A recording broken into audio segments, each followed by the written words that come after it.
हमारे सभी दर्शकों को सादर प्रणाम। जय श्री कृष्ण। धनु लग्न में सप्तम भाव में राहु।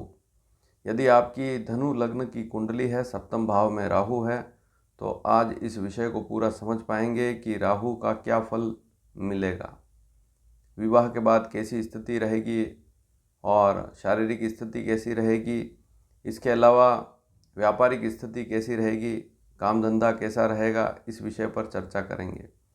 तो यदि धनु लग्न की कुंडली है तभी यह वीडियो आपके लिए उपयोगी सिद्ध होगा।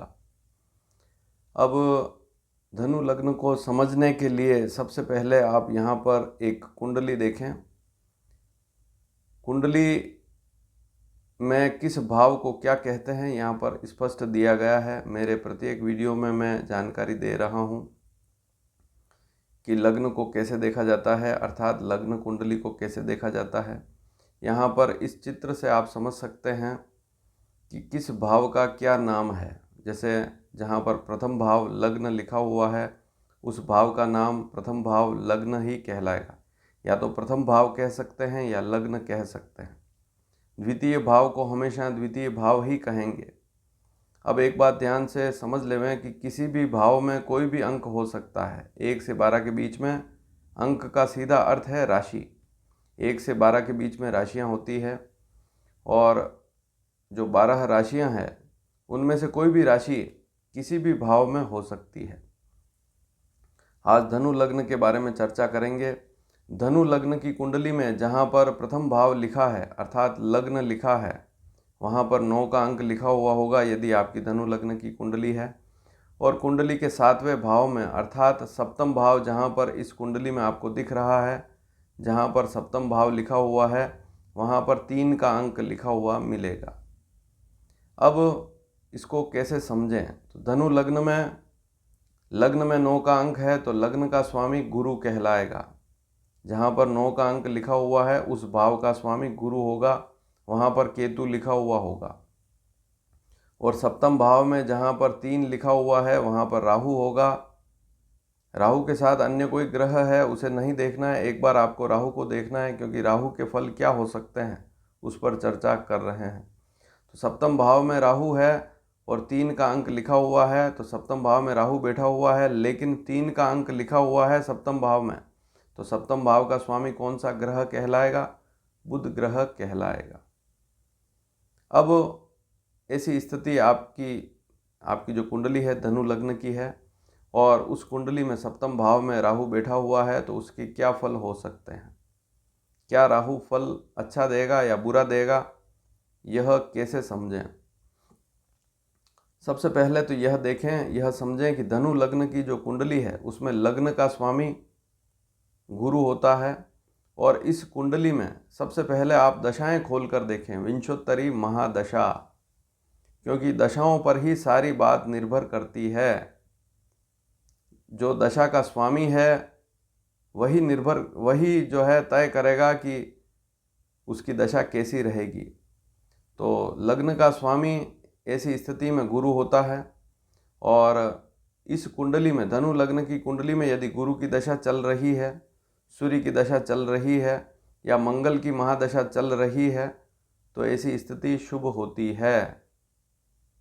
ऐसी स्थिति में सप्तम भाव में राहु है तब भी बुरे फल नहीं मिलते हैं। पहली बात तो ये आपके सामने क्लियर है कि यदि गुरु की महादशा आने वाली है या लगने वाली है, या सूर्य की महादशा आने वाली है कुछ समय बाद, तो स्थिति अच्छी हो जाएगी। मंगल की महादशा चल रही है या आने वाली है तो स्थिति अच्छी हो जाएगी। अब राहु के क्या फल हो सकते हैं? तो शास्त्रकारों ने, ज्योतिष शास्त्र में क्या लिखा है इस राहु के बारे में? मिथुन राशि पर राहु बैठा हुआ है सप्तम भाव में, तो पुराने शास्त्रों में स्पष्ट लिखा है कि ऐसा राहु उच्च का राहु कहलाता है। हालांकि राहु 0 से 10 डिग्री के बीच में है तभी वह उच्च का कहलाएगा, इस बात को भी नोट कर लें। उससे अधिक डिग्री है तो वह उच्च वाली स्थिति में नहीं होता है। लेकिन मोटा मोटा यह मानकर चलें कि मिथुन राशि पर राहु है तो शास्त्रकारों ने इसके बारे में शुभ बातें भी लिखी है। ऐसी स्थिति में यदि थोड़ा सा भी व्यक्ति ध्यान देवे तो वैवाहिक स्थिति अच्छी चलती है, वैवाहिक जीवन में कोई समस्या नहीं आती है।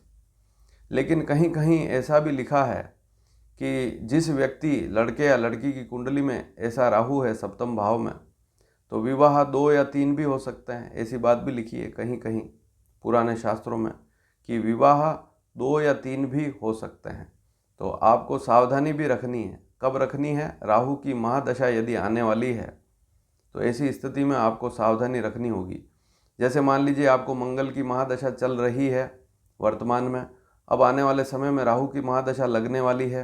अभी आपकी आयु कम है, लेकिन कुछ समय बाद आपका विवाह होने वाला है और उस समय राहु की महादशा भी लगने वाली है। तो दाम्पत्य जीवन जो है, वैवाहिक जीवन, उस पर थोड़ा सा ध्यान देना पड़ेगा। जहाँ भी आप शादी करके जाते हैं, कोई लड़की है या आपके परिवार में कोई लड़का है, उसकी शादी होती है, सप्तम भाव में राहु है, तो राहु की महादशा में, विशेषकर राहु की अंतर्दशा में तो ध्यान देना ही है। लगभग 2 साल 8 महीने का समय है राहु की अंतर्दशा का, उसमें ध्यान देना पड़ता है। अगर वो समय निकल गया तो फिर वैवाहिक स्थिति ठीक चलती है। लेकिन यहाँ पर एक बात और है कि यदि तलाक वाली स्थिति बने तब भी आसानी से रिश्ता टूट जाता है या तलाक आसानी से हो जाता है, ज़्यादा बड़ी समस्या नहीं आती है।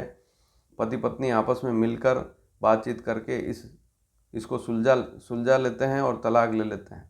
तो बहुत सी बार तलाक की प्रक्रिया जो होती है, विवाह विच्छेद की जो प्रक्रिया होती है, बहुत लंबी चलती है, काफ़ी समय तक कोर्ट में चलती है।